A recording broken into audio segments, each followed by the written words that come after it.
Thank you. Thank you for the financial gifts from you, the congregations, and from individual donors, and especially we are grateful for those who've left a legacy to MCEC. This generosity has meant that MCEC was once again able to meet its financial obligations for the year ended January 31st, 2015. Let me explain. This graph shows that donations from congregations of $2.2 million this past year were slightly more than the previous year. Of concern, though, is the very gradual downward trend of giving from congregations to the ministries of the wider church, especially over these last 10 years or so.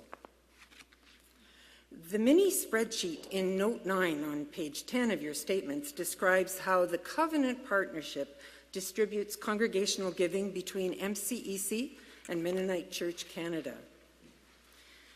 You can picture the allocations through the graph on the screen, but the actual amounts shared with the National Church and the seminary can actually be found in the following note, in Note 10. The largest portion of MCEC's financial resources came from its share of the covenant from the congregations. There were 4 additional sources of revenue that supported the ministries of MCEC, with transfers from restricted funds accounting for 14%. Let's look briefly at the operating fund, which is detailed in Schedule 1 at the end of the document, page 12. Here are some snippets from these ministries.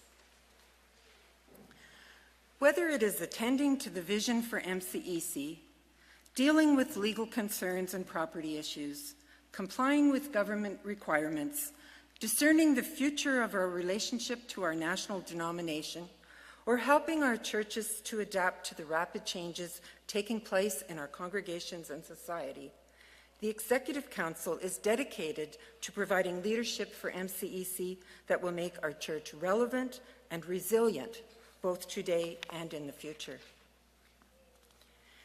MCEC and Menno Media co-sponsored a series of workshops inviting children's Sunday school teachers to learn more about the new Shine curriculum. These workshops were led by curriculum writers, Carrie Martins and Rebecca Sealing, who are in MCEC. They provided hands-on experience for engaging with this curriculum. In October, about 140 people came together to experience a panel discussion focused on sports and faith. The panelists included Cindy Clausen, Olympic speed skater, Suzanne de Groot, current University of Waterloo women's basketball and volleyball coach, and Brad Schlegel, former defenseman for the Washington Capitals. Each shared about their own journey of being an athlete and a person of faith. 2 copies of the revised polity, a shared understanding of church leadership, were distributed to each congregation so that pastors and lay leaders would be reminded of policies and procedures for calling, equipping, pastoral support, and accountability related to ministerial ethics. Over 150 people attended our Pastors, Chaplains, and Congregational Leaders Day in January. At this event, the focus of our guest speakers, Gerald and Marlene Kaufman, was how to have those necessary congregations that need to happen as we age. The number of Anabaptist church planters and churches who are not Mennonite but are interested in being part of MCEC continues to grow. The 4 mission associates take on assignments with church plants so that these new churches receive the time and the training which is needed as the congregations grow in their understanding of what it means to be a Mennonite. Brent Charette, Church Engagement Minister, commented on the impact of the listening tour of this past year. I quote, "Half of our 108 congregations were visited by an MCEC staff person and a council member. We heard what is working well and what challenges we face together. Listening to the trends and the needs of our congregations has informed everything at MCEC, from our spending plan to workshop ideas and legacy initiative projects." End quote. Regional ministers are available to support your congregation's journey of faith and mission. This often includes practical support during times of crisis or pastoral transition. However, they are also available to collaboratively work with you to strengthen God's ministry in your setting.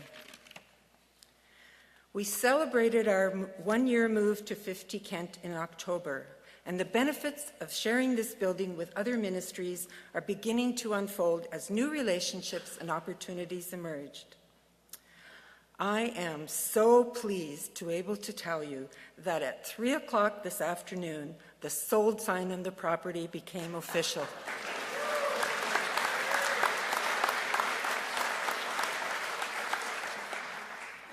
It is expected that the proceeds will be applied to reduce the legacy loan to the property fund, and you can see that in Note 3. The 12 restricted funds were established with specific mandates as to their use. The discretionary retirement fund was established years ago to give nominal support to those pastors or their surviving spouse who were not part of the pension plan.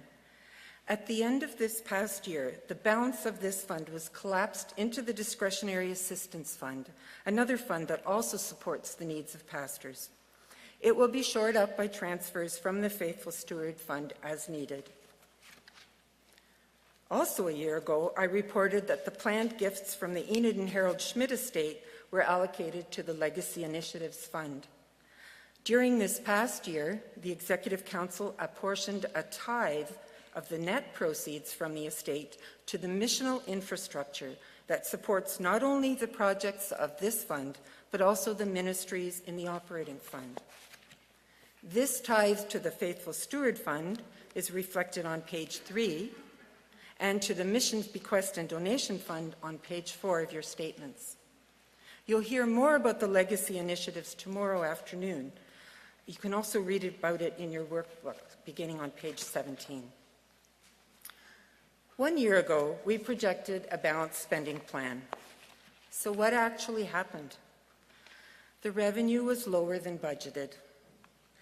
Despite expenditures being $60,000 under budget, an additional $10,500 was required to add to the already budgeted transfers.